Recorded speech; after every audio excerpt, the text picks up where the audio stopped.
it's not a skid flip per se, but it reads the mid lane strong like an asymmetric ball should. But it just, I really like how it rolls over into the pins.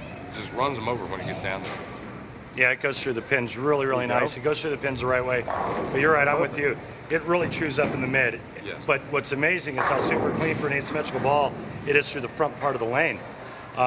So with that, me being a guy that kind of rolls it a bit, I can still maintain and retain enough energy to get that ball to go through the pins the right way. Yeah, but I really like the way it chews up in the mids. Yes, but a lot of times people don't like asymmetric cores because when they move in, the ball quits. Right. It reads the mid lane strong, but it quits. And you've moved in and hooked it and done just about everything you wanted to do, and it still continues down lane. Yeah, and if it starts to go a little bit, I just keep chasing it in, and I haven't run out of lane yet. And Correct.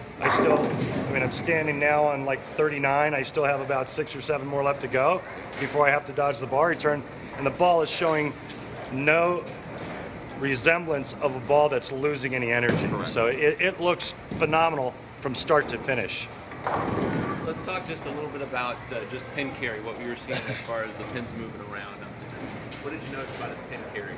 Well, what I'd like to say is because it's so good off his hand now, every time it strikes. But to me, I just really like how, because to me, when a ball reads the mid lane strong and it still continues, it goes through the pins extremely well.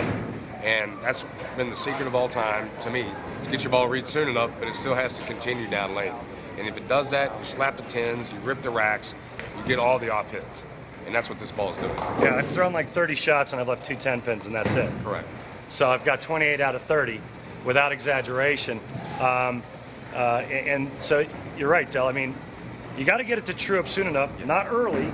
Correct. But get it to true up soon enough so it'll read the mids properly, and when it reads the mids properly without hooking early, it's going to go through the pins the right way. Still continues. Yeah, we took it from 1,000 to 4,000, Yes. and the ball actually looks like it has polish on it. It doesn't. Zero polish. So it's quite a unique cover stock from that aspect.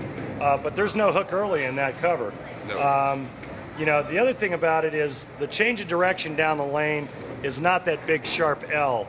And I think that's the reason why I've only left 2 10 pins in 30 shots, is because of the direction that it's going through the pins. Creates good angle, yes. I mean, he struck enough there, it made me want to drill one.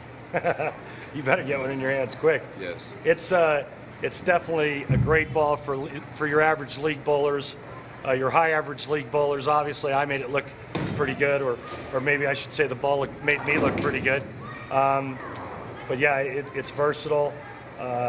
Yeah, you even moved right and went straight with it. I did. I moved right, and I took my hand out of it and went up the boards. It still cleared the front super clean. Yep. I moved in, and I tried to kind of circle it a little bit, and it was this.